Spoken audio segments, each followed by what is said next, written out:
రామోజీరావు కుటుంబ సభ్యులను తెలంగాణ సీఎం రేవంత్ రెడ్డి పరామర్శించారు. నిన్న సాయంత్రం ఫిల్మ్ సిటీలోని ఆయన నివాసానికి వచ్చి కుటుంబ సభ్యులను పరామర్శించి ధైర్యం చెప్పి రామోజీరావు చిత్రపటం వద్ద నివాళులర్పించారు.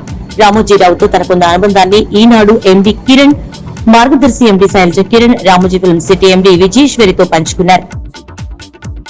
మోదీ ప్రధానిగా ఉన్నంతకాలం పార్లమెంట్ లో ప్రజాస్వామ్యం విషయంలో బీజేపీ తీరు మారదని కాంగ్రెస్ నేత గౌరవ్ గొగోయ్ అన్నారు. గతంలో ఏకపక్షంగా బిల్లులను ఆమోదించారన్నారు. కానీ సంకీర్ణ ప్రభుత్వంలో అది సాధ్యం కాదని అభిప్రాయపడ్డారు. అప్పట్లో విపక్షాలకు చెందిన 146 మంది ఎంపీలను సస్పెండ్ చేసిన బీజేపీ ప్రభుత్వం ఈసారి 230 మందిని సస్పెండ్ చేయగలదా అని ప్రశ్నించారు.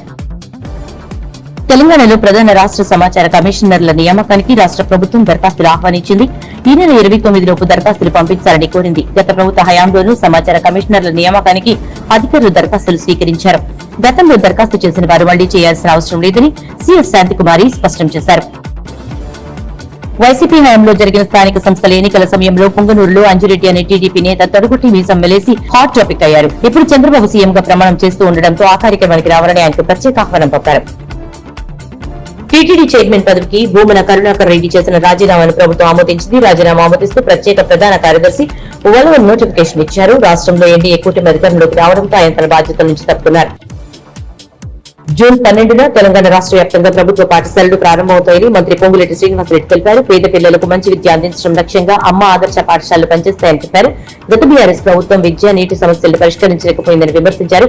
కాంగ్రెస్ ప్రభుత్వం అన్ని సమస్యలు పరిష్కరిస్తుందని హామీ ఇచ్చారు.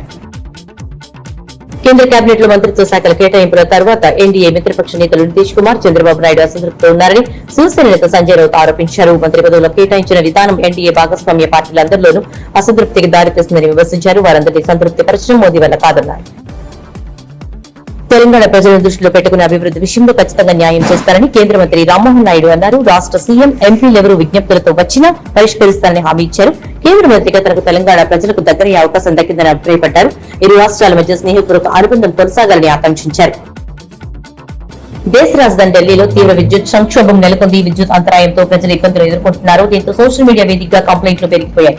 అప్రమత్తమైన ఆప్ ప్రభుత్వం సమస్య పరిష్కారం కోసం కేంద్రానికి లేఖ పంపింది. ఢిల్లీలో ఏర్పడిన విద్యుత్ సంక్షోభాన్ని వివరిస్తూ కేంద్ర విద్యుత్ శాఖ మంత్రి ఖట్టర్ కు ఆప్ మంత్రి అతిషి లేఖ రాశారు. తక్షణమే సమస్య పరిష్కరించాలని విన్నవించారు.